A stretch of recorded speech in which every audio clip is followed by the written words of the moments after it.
ইচ্ছেডানার আজকের পরিবেশন বাংলা সাহিত্যের প্রবাদ পুরুষ হুমায়ুন আহমেদের মিসির আলী সমগ্র থেকে নেয়া ছোট গল্প সিন্দুক। গল্প পাঠে এবং চরিত্র চিত্রণে আমি মৌসুমী। মিসির আলীর ঘর অন্ধকার। তিনি অন্ধকার ঘরে চেয়ারে পা তুলে বসে আছেন। চেয়ারে পা তুলে বসে থাকার বিষয়টা আমার অনুমান। অন্ধকারের কারণে তাকে দেখতে পাচ্ছি না, তবে পা তুলে জবুথবু ভঙ্গিতে বসে থাকা তার অভ্যাস।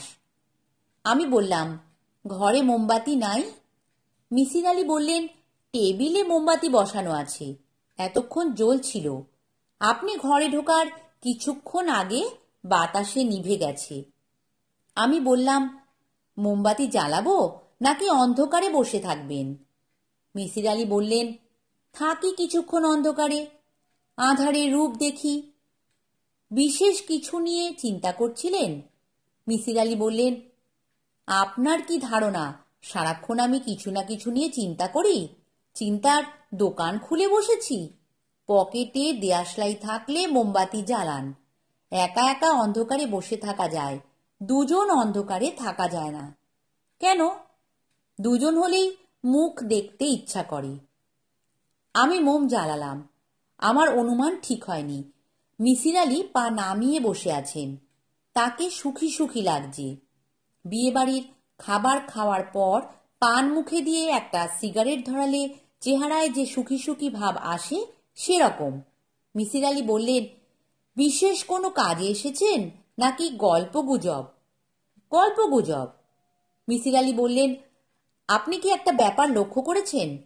আমরা সব সময় বলি গল্প গুজব, শুধু গল্প বলি না। তার অর্থ হচ্ছে আমাদের গল্পে গুজব একটা বিশেষ স্থান দখল করে আছে। আমাদের গল্পের একটা অংশ থাকবে গুজব। ইংরেজিতে কিন্তু কেউ বলে না স্টোরি রিউমার, কারণ রিউমার ওদের কাছে তেমন গুরুত্বপূর্ণ না। আমি বললাম, আপনি গল্পই বলুন, গুজব বাদ থাক। কি গল্প শুনবেন? যা বলবেন তাই শুনবো। আপনার ছেলেবেলার গল্প শুনি, শৈশব কথা। আপনার বাবা কি আপনার মতো ছিলেন? আমার মতো মানে? জটিল চিন্তা করা টাইপ মানুষ। আমার বাবা নিতান্তই আলাভোলা ধরনের মানুষ ছিলেন। তার প্রিয় শব্দ হলো আশ্চর্য। কোনো কারণ ছাড়াই তার বিস্মিত হবার ক্ষমতা ছিল। উদাহরণ দেব? দিন। একবার একটা প্রজাপতি দেখে কি আশ্চর্য, কি আশ্চর্য বলে তার পেছন পেছন ছুটলেন। তিনি শুধু যে একা ছুটলেন তা না, আমাকেও ছুটতে বাধ্য করলেন। প্রজাপতির একটা ডানা ছিঁড়ে গিয়েছিল। বেচারা একটা ডানায় ভর করে উঠছিল। আমি বললাম, আশ্চর্য হবার মতোই তো ঘটনা। মিসির আলী বললেন, তা বলতে পারেন, তবে দিনের পর দিন এই ঘটনার পেছনে সময় নষ্ট করা কি ঠিক? তার প্রধান কাজ তখন হয়ে দাঁড়ালো প্রজাপতি ধরে ধরে একটা ডানা ছিঁড়ে দেখা, সে এক ডানায় উঠতে পারে কিনা। শুধু প্রজাপতি না, তিনি ফড়িং ধরেও ডানা ছিঁড়ে দেখতে লাগলেন উঠতে পারে কিনা। বাবার এই কাজগুলো আমার একেবারেই পছন্দ হতো না। কৌতূহল মেটানোর জন্য তুচ্ছ পতঙ্গকে কষ্ট দেওয়ার কোনো মানে হয় না। আপনার বাবার পেশা কি ছিল? উনি মাদ্রাসার শিক্ষক ছিলেন, উলাপাস শিক্ষক। যদিও আমাকে তিনি মাদ্রাসায় পড়তে দেননি। তিনি লম্বা জুব্বা পরতেন। জুব্বার রং সবুজ, কারণ নবীজি সবুজ রঙের জুব্বা পরতেন। বাবার ঝোঁক ছিল সত্য কথা বলার দিকে। তার একটাই উপদেশ ছিল, সত্যি বলতে হবে। তাকে খুব অল্প বয়সে সত্যি বিষয়ে আটকে ফেলেছিলাম। শুনবেন সেই গল্প? বলুন শুনি। আমি তখন ক্লাস 7-এ পড়ি। বাবা মাগরিবের নামাজ শেষ করে জায়নামাজে বসে আছেন। এশার নামাজ শেষ করে তিনি উঠবেন, এই তার নিয়ম।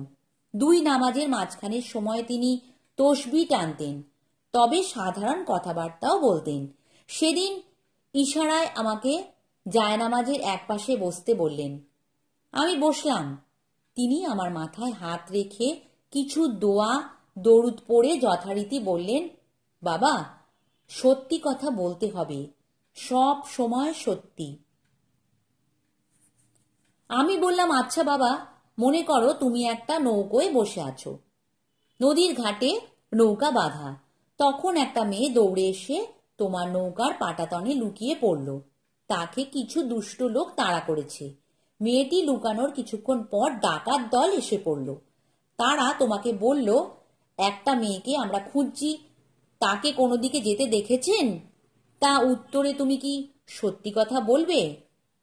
বাবা কিছু সময় হতাশ চোখে আমার দিকে তাকিয়ে বললেন, দুষ্টু তর্ক ভালো না বাবা। মোমবাতি আবার বাতাসে নিভে গেছে। মিসির আলি বাতি জ্বালালেন। আমি বললাম, আপনার তর্কবিদ্যার সেটাই কি শুরু? মিসির আলি বললেন, শুরুটা বাবা করে দিয়েছিলেন, তবে তর্কবিদ্যা না, তার ছিল চিন্তাবিদ্যা, চিন্তা বা লজিক নির্ভর অনুমান বিদ্যা। বলুন শুনি। মিসির আলি বললেন, বাবার আমার প্রতি বিশেষ দুর্বলতা ছিল। 2 বছর বয়সে আমার মা মারা গেছেন। মার স্নেহ পাইনি, এ নিয়ে তার মনে কষ্ট ছিল। তিনি আমাকে আনন্দ দেবার জন্য নানান খেলা খেলতেন। প্রধান খেলা ছিল টিনের কৌটায় কিছু মার্বেল ঢুকিয়ে ঝাঁকানো। ঝাঁকানোর পরে বলতেন, বাবা বলো মার্বেল কয়টা? বলতে পারলে লজেন্স। আমি যে কোনো একটা সংখ্যা বলতাম। কৌটা খুলে দেখা যেত সংখ্যা ঠিক হয়নি। বাবা বলতেন, যা মনে আসে তাই হুট করে বলবে না, চিন্তা করে অনুমানে যাবে। যদি একটা মার্বেল থাকে, সেই মার্বেল টিনের গায়ে শব্দ করবে। 2টা মার্বেল থাকলে টিনের গায়ে শব্দ হবে, আবার মার্বেলে মার্বেলে ঠোকাঠুকি করে আর এক ধরনের শব্দ হবে। 3টা মার্বেল থাকলে 3 রকমের শব্দ। মূল বিষয় হলো শব্দ নিয়ে চিন্তা। মানুষ এবং পশুর মধ্যে একটাই প্রভেদ, মানুষ চিন্তা করতে পারে, পশু পারে না। আমি বললাম, বাবা, পশুও হয়তো চিন্তা করতে পারে, মুখে বলতে পারে না। বাবা দীর্ঘ নিঃশ্বাস ফেললেন। আমার কারণে তাকে অনেকবার দীর্ঘ নিঃশ্বাস ফেলতে হয়েছে। সেই দীর্ঘ নিঃশ্বাসে পুত্রের ভবিষ্যৎ চিন্তায় হতাশার চিহ্ন ছিল। বাবার কথা বাদ থাক। আপনি এসেছেন আমার যে কোনো একটা অমীমাংসিত রহস্যের গল্প শুনতে। তেমন একটা গল্প বলি। আমি বললাম, আপনার বাবার গল্প শুনতে ভালো লাগছে, বাবার গল্পই বলুন। মার্বেলের শব্দ নিয়ে তার খেলাটা তো শুনতে খুবই ভালো লাগলো। কোনো বাবা তার সন্তানকে নিয়ে এ ধরনের খেলা খেলেন বলে মনে হয় না। মিসির আলি বললেন, অমীমাংসিত রহস্যটা বাবার সিন্দুক নিয়ে। এই অর্থে এটা হবে বাবারই গল্প। শুরু করি? করুন। বাবার একটা সিন্দুক ছিল, বিশাল সিন্দুক, লোহা কাঠের তৈরি। লোহা কাঠ কি বস্তু আমি জানি না। বাবা বলতেন, লোহা কাঠ হচ্ছে সেই কাঠ যেখানে লোহার পেরেক ঢোকে না। আমার নিজের ধারণা সিন্দুকটা ছিল সিজন করা বার্মা টিকের। সিন্দুকের গায়ে পিতলের লতাপাতার নকশা ছিল। সিন্দুকের চাবি ছিল 2টা। একটা চাবি প্রায় 8 ফুট লম্বা, 2টা চাবি রূপার তৈরি। চাবি 2টা সবসময় বাবার কোমরের ঘুণসির সঙ্গে বাঁধা থাকত। গোসলের সময়ও তিনি চাবি খুলতেন না। শৈশবে আমি ভাবতাম সিন্ধুকে সোনার থালা বাসন আছে, কারণ প্রায়ই গল্প শুনতাম নদীতে সোনার থালা বাসন ভেসে উঠেছে। আর্কিমিডিসের সূত্রে পানিতে সোনার থালা বাসন ভেসে ওঠার কথা না, তবে শৈশবে সব রকম সূত্র থেকে মুক্ত। সিন্ধুক প্রসঙ্গে যাই। সিন্ধুকের ওপর শীতল পাটি পাতা থাকত। বাবা সেখানে ঘুমাতেন। তিনি কোনো বালিশ ব্যবহার করতেন না। ডান হাতের তালুতে মাথা রেখে ঘুমাতেন। খুব ছোটবেলায় আমিও বাবার সঙ্গে ঘুমাতাম। একটু বড় হবার পর বিছানায় চলে আসি, কারণ দুজনের চাপাচাপি হতো। বাবা রাতে খুব যে ঘুমাতেন তা না, এবাদত বন্দেগি করেই রাত পার করতেন। রাতে ঘরে সব সময় হারিকেন জ্বলত। বাবা অন্ধকারে ভয় পেতেন। এক রাতের কথা বললেই বুঝতে পারবেন। হঠাৎ ঘুম ভেঙেছে, ঘর অন্ধকার। জানালা দিয়ে সামান্য চাঁদের আলো আসছে। বাবা আমাকে জড়িয়ে ধরে আছেন, সামান্য কাঁপছেন।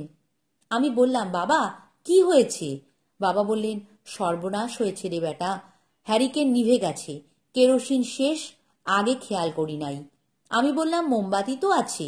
বাবা মনে হলো জীবন ফিরে পেলেন। কাঁপা গলায় বললেন, মোমবাতি আছে নাকি? কোনখানে?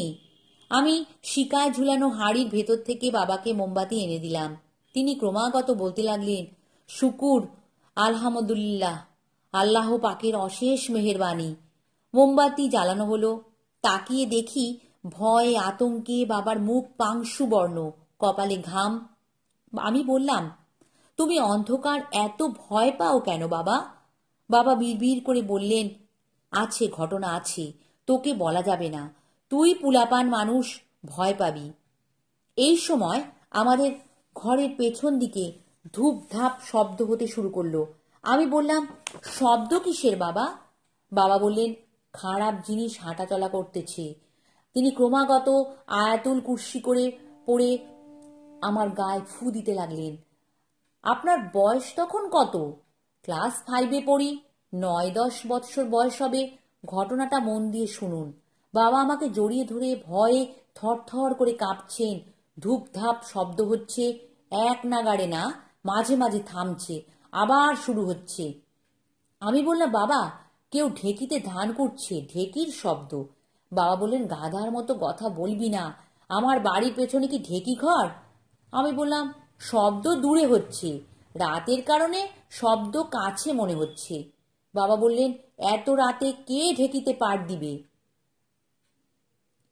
আমি বললাম, হিন্দু বাড়িতে সকাল হবার আগেই ঢেকি শুরু হয়, এখনই সকাল হবে। আমার কথা শেষ হবার প্রায় সঙ্গে সঙ্গেই মসজিদের আজান শোনা গেল। বাবা আমার মাথায় হাত রেখে বললেন, মাশাল্লাহ মাশাল্লাহ, আল্লাহ পাক তোর মাথায় বুদ্ধি দিয়েছেন। মিসির আলী হিসেবে সেটাই কি আপনার প্রথম রহস্যভেদ? তা বলতে পারেন, তবে ঢেকির শব্দে রহস্যভেদ ছাড়াও ওই রাতে আমি বুঝতে পেরেছিলাম প্রথম আমার বাবা অসুস্থ।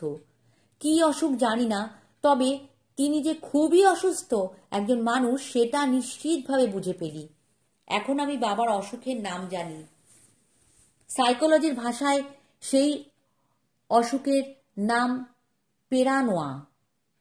কারণ ছাড়া ভয় অস্থির হয়ে যাওয়া, সব সময় ভাবা তাকে মেরে ফেলার ষড়যন্ত্র হচ্ছে।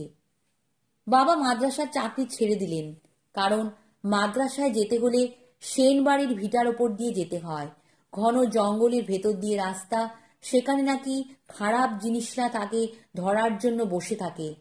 একবার একটায় ধরেও ফেলেছিল, তিনি অনেক কষ্টে ছাড়া পেয়েছেন। বাবার বিপর্যস্ত মানসিক অবস্থার একটি গল্প শুনুন। তিনি একবার বাড়িতে মাদ্রাসার এক তালেবুল এলেমকে নিয়ে এলেন।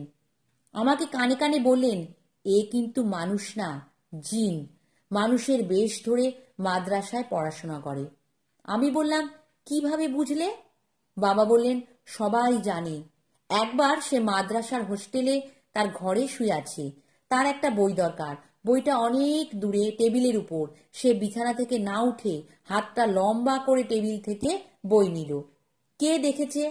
তার রুমমেট দেখেছে, সেই সবাইকে বলেছে। জিনটার নাম কি? কালাম, পড়াশোনায় তুখোড় ছাত্র। জিন কালাম দুপুরে আমাদের সঙ্গে কই মাছ খেল এবং গলায় কই মাছের কাঁটা ফুটিয়ে অস্থির হয়ে পড়ল। আমি বাবাকে বললাম, বাবা সে জিন, তার গলায় কাঁটা ফুটবে কেন? বাবা বললেন, মানুষের বেশ ধরে আছে তো, এই জন্য ফুটেছে। আমি বললাম, এখন কিছুক্ষণের জন্য জিন হয়ে কাঁটা দূর করছে না কেন? বাবা চিন্তিত ভঙ্গিতে বললেন, সেটাও একটা বিবেচনার কথা। মাদ্রাসার চাকরি ছেড়ে বাবা দিনরাত ঘরেই থাকেন। তার প্রধান কাজ সিন্ধুক ঝাড়পোছ করা, তেল ঘষা। আগে মাসে একদিন তিনি বাটিতে রেড়ির তেল নিয়ে বসতেন, সিন্ধুকে তেল ঘষতেন। এখন প্রতি সপ্তাহে তেল ঘষেন, তবে সিন্ধুকের ডালা কখনো খোলেন না। আমি একদিন বললাম, বাবা সিন্ধুকের ভেতর কি আছে? বাবা বললেন, সিন্ধুকে কি আছে তা নিয়ে তোমাকে চিন্তা করতে হবে না, তুমি এই সিন্ধুকের ধারে কাছে আসবে না, নিজের পড়াশুনো নিয়ে থাকবে। ক্লাস 5-এ বৃত্তি পরীক্ষা আছে, বৃত্তি যেন পাও সেই চেষ্টা নাও। তোমার নিজের টাকাতে তোমাকে পড়তে হবে, আমি অক্ষম। প্রায় দেখতাম বাবা সিন্দুকের গায়ে কান লাগিয়ে বসে আছেন, যেন সিন্দুকের ভেতর কিছু হচ্ছে, তিনি তার আওয়াজ পাচ্ছেন।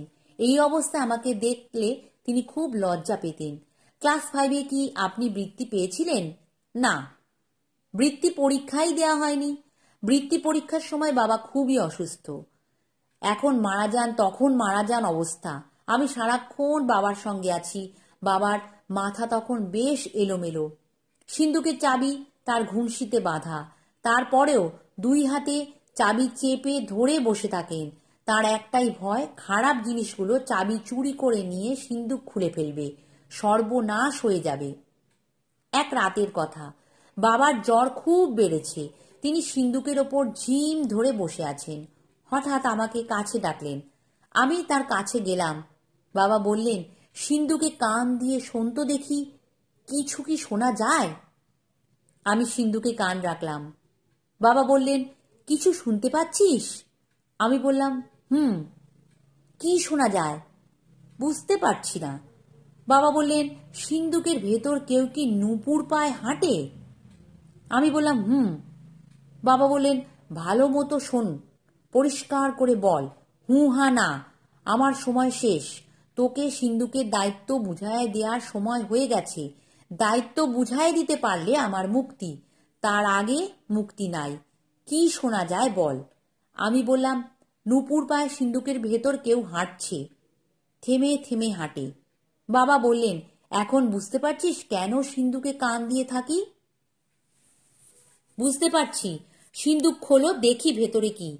বাবা রাগী গলায় বলেন, সিন্দুক খোলার নাম মুখেও নিবি না। আমার বাপজান মৃত্যুর সময় সিন্দুকের দায়িত্ব আমার কাছে দিয়ে গিয়েছিলেন, বলেছেন কখনো যেন সিন্দুক না খুলি। আমি খুলি নাই, তুইও খুলবি না। সিন্দুকের চাবি সারা জীবন সঙ্গে রাখবি। আমি কিছুক্ষণ চুপ করে থেকে বললাম, বাবা, আমি যখন সিন্দুকে কান চেপে ধরেছিলাম তখন তুমি শরীর দুলাচ্ছিলে। শরীর দুলানোর জন্য সিন্দুকের চাবি ঠুকাঠুকি হয়ে নুপুরের মতো শব্দ হয়েছে। বাবা বললেন, হ্যাঁ ঠিক আছে, তোর বুদ্ধি মাশাল্লাহ খুবই ভালো। আমার মৃত্যুর পর সিন্দুকে কান চেপে ধরবি, যখনই সময় পাবি তখনই ধরবি, নানান ধরনের শব্দ শুনবি, কিশোরী মেয়ে মানুষের গলা, মেয়ে মানুষের হাসি, প্রশ্ন করলে মাঝে মাঝে জবাব পাবি। শুধু একটাই কথা, সিন্দুক খুলবি না। এই ঘটনার 1 সপ্তাহ পরে বুধবার রাতে বাবা মারা গেলেন। মৃত্যুর সময় তার মুখে একটাই কথা, সিন্দুকের চাবি। আমার সিন্দুকের চাবি খারাপ জিনিস নিয়ে গেছে, সর্বনাশ, আমার মহা সর্বনাশ। তার কোমরে ঘুনশিতে চাবি ছিল না। পুরো বাড়ি তন্ন তন্ন করে খুঁজেও চাবি পাওয়া গেল না। বাবার মৃত্যুর পর আমি অথই সমুদ্রে পড়লাম। পড়াশুনো বন্ধ হবার উপক্রম হলো। তখন আমাদের স্কুলের অঙ্ক স্যার প্রণববাবু বললেন, তুই আমার বাড়িতে উঠে আয়, এই বাড়ি তালাবন্ধ থাকুক। আমি স্যারের বাসায় উঠলাম। স্যারের স্ত্রীর নাম দুর্গা। তিনি আমাকে বললেন, তুই আমার ঠাকুর ঘরে কখনো ঢুকবি না, পানি বলবি না, বলবি জল, তাহলেই হবে। এখন আয়, আমাকে প্রণাম কর, পায়ে হাত না দিয়ে প্রণাম কর, স্নান করে এসেছি, ঠাকুর ঘরে ঢুকবো। আমি কদমবুসি করার মতো করলাম। তিনি বললেন, মুসলমানের ছেলে, প্রণামের ঢং দেখো। প্রথম দিন মহিলার কথায় আহত হয়েছিলাম, কয়েকদিনের মধ্যেই বুঝলাম এই পৃথিবীতে 5 জন ভালো মানুষের মধ্যে তিনি একজন। তিনি কখনো বলেননি আমাকে মা ডাক, কিন্তু আমি তাকে মা ডাকতাম। তিনি আমাকে ডাকতেন মিছরি। তার মৃত্যুর পর আমি মুখাগ্নি করি, কারণ তিনি বলে গিয়েছিলেন মৃত্যুর পর মুসলমান বদপুলাটা যেন আমার মুখাগ্নি করে। তাদের পরিবার কঠিন নিরামিষাশী ছিল। আমাকে নিরামিষ খাবার খেতে হতো। আমার আমিষ খাবার অভ্যাস যেন নষ্ট না হয়ে যায়, এই জন্য মা আমাকে আলাদা হাঁড়িতে মাঝে মধ্যে ডিম রান্না করে দিতেন। আমার মায়ের গল্প আলাদাভাবে আরেকদিন বলবো। আমার আনসলভড খাতায় উনার ছোট্ট একটা অংশ আছে। উনি প্রতি অমাবস্যায় অপদেবতাদের ভোগ দিতেন। বাড়ির পেছনের জঙ্গলে একটা শেওড়া গাছের নিচে কলাপাতায় করে গজার মাছ পুড়িয়ে দিতেন। তিনি বলতেন, ভোগ দেবার কিছুক্ষণের মধ্যে একজন অপদেবতা ভোগ গ্রহণ করার জন্য আসতেন। সেই অপদেবতার চোখ নেই, তার শরীরের মাংস পুরার গন্ধ। একদিন আমি মার সঙ্গে অপদেবতার ভোগ দিতে গিয়েছিলাম। আচ্ছা, এই অংশটা বাদ, আজ বরং সিন্দুকের গল্পটা করি। আমি স্কুল ছুটির দিনে নিজের বসত বাড়িতে যেতাম। বাড়ি তালাবন্ধ থাকতো। তালা খুলে ঘরে ঝাড় দিতাম এবং বেশ কিছু সময় সিন্দুকে কান লাগিয়ে বসে থাকতাম। সিন্দুকের ভেতর থেকে কোনো আওয়াজ আসতো না, আসবে না জানতাম, তারপরেও অভ্যাসবশে কান লাগিয়ে থাকা। একদিনের কথা, সিন্দুকে কান লাগিয়ে বসে আছি, হঠাৎ শুনলাম রিন রিনে মেয়েদের গলায় কেউ একজন বলল, এই এই, আমি আমি আমি, এই এই। আতঙ্কে আমার শরীর প্রায় জমে গেল। আমি ছিটকে দূরে সরে গেলাম। মনে হচ্ছে সিন্দুকটা সামান্য নড়ছে। কেউ একজন প্রাণপণ চেষ্টা করছে ভেতর থেকে সিন্দুকের ডালা খোলার। কেউ একজন বন্দী হয়ে আছে, বের হবার চেষ্টা করছে। দৌড়ে প্রণব স্যারের বাড়িতে চলে গেলাম। ঘর তালাবদ্ধ করার কথা মনেও হলো না। সেদিন এতই ভয় পেয়েছিলাম যে রাতে জ্বর এসে গিয়েছিল। জ্বরের ঘুরে কানের কাছে সারাক্ষণ কেউ একজন বলছিল, এই এই এই, আমি আমি আমি, এই এই এই। পরের সপ্তাহে আবার গেলাম। সিন্ধুকে কান লাগানো মাত্র শুনলাম, এই এই এই। আমি বললাম, আপনি কে? উত্তরে শুনলাম, আমি আমি আমি। আপনার নাম কি?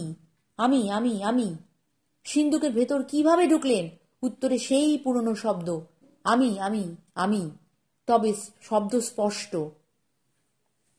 ইলেকট্রিসিটি চলে এসেছে। মিসির আলি ফুঁ দিয়ে বাতি নেভালেন। তাকিয়ে দেখি মিসির আলির কপালে ঘাম। তিনি এখনো গল্পের ভেতরে আছেন, যেন চোখের সামনে সিন্দুক দেখছেন। আমি বললাম, মিসির আলি সাহেব, ভাই, এটা কি কোনো অর্ডিনারি হ্যালুসিনেশন হতে পারে? হ্যাঁ, হতে পারে। সিন্দুক নিয়ে আমার কিশোর মনে প্রবল কৌতূহল থেকে ঘোর তৈরি হতে পারে, তবে ঘোর ছিল না। কিভাবে বুঝলেন ঘোর ছিল না? আমি আমার মাকে, অর্থাৎ প্রণব স্যারের স্ত্রীকে বাড়িতে এনেছিলাম। তাকে বললাম সিন্ধুকে কান রাখতে, তিনি কিছু শুনেন কিনা। তিনি কান রাখলেন এবং অবাক হয়ে বললেন, বাচ্চা একটা মেয়ে বলছে, আমি আমি আমি। ঘটনা কি রে? আমি বললাম, জানি না। মা বললেন, এর চাবি কই? চাবি আন, সিন্দুক খুলব। আমি বললাম, চাবি নাই, চাবি হারিয়ে গেছে। মা বললেন, আমার ধারণা সিন্ধুকে অনেক ধনরত্ন আছে। ধনরত্ন পাহারা দেবার জন্য বাচ্চা কোনো মেয়েকে সিন্ধুকের ভেতর ঢুকিয়ে তালা বন্ধ করে দেওয়া হয়েছে। মেয়েটাকে জগ করা হয়েছে। আগেকার মানুষের বিশ্বাস ছিল জগ ধনরত্ন পাহারা দেয়। মিস্ত্রি দিয়ে সিন্দুক খোলা দরকার, কিন্তু সেটা ঠিক হবে না। ঠিক হবে না কেন? চারদিকে জানাজানি হবে। সিন্দুক খুলতে হবে গোপনে। মিসির আলি সিগারেট ধরাতে ধরাতে বললেন, আমি যখন ক্লাস 8-এ পড়ি তখন সিন্দুকের চাবির সন্ধান পাই। কিভাবে পান? নিজেই চিন্তা করে বের করি চাবিটা কোথায় থাকতে পারে। চাবি সেখানে পাওয়া যায়। লজিক্যাল ডিডাকশন কিভাবে করলাম আপনাকে বলি। চাবি দুটা বাবার কোমরের ঘুনশিতে বাঁধা থাকত। কাজেই চাবি পড়ে যাওয়ার প্রশ্নই ওঠে না। বাবার কথা মতো খারাপ জিনিস তার কাছ থেকে চাবি ছিনিয়ে নিয়েছে এও হবার কথা না। বাবা নিজেই লুকিয়ে রেখেছেন। তার শরীর তখন খুবই খারাপ ছিল, কাজেই দূরে কোথাও লুকাবেন না, বাড়ির ভেতর বা বাড়ির আশেপাশে লুকাবেন।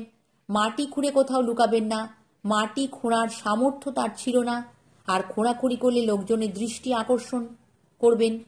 কাজেই তার চাবি লুকানোর সময় ছিল একমাত্র জায়গা হিসেবে ইদারা। বাড়ির পিছনেই ইদারা।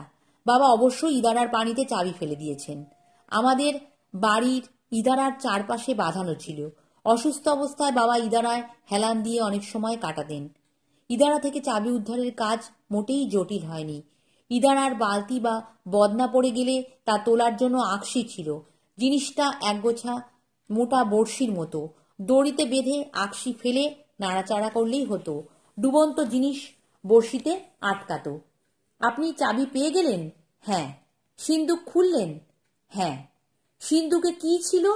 মিসির আলি সিগারেটে লম্বা টান দিয়ে বললেন, সিন্দুক ছিল সম্পূর্ণ ফাঁকা। কিছুই ছিল না। কিছুই ছিল না? এক টুকরো কালো সুতোও ছিল না। এর পরেও কি আপনি সিন্ধুকে কান রেখে কথা শোনার চেষ্টা করেছেন? করেছি, কিছুই শুনিনি। সিন্ধুকের গল্পের এখানেই শেষ। যান, বাসায় চলে যান, অনেক রাত হয়েছে। নমস্কার। গল্প পাঠ ভালো লাগলে চ্যানেলটি অবশ্যই সাবস্ক্রাইব করবে আর লাইক, কমেন্ট, শেয়ারও করো।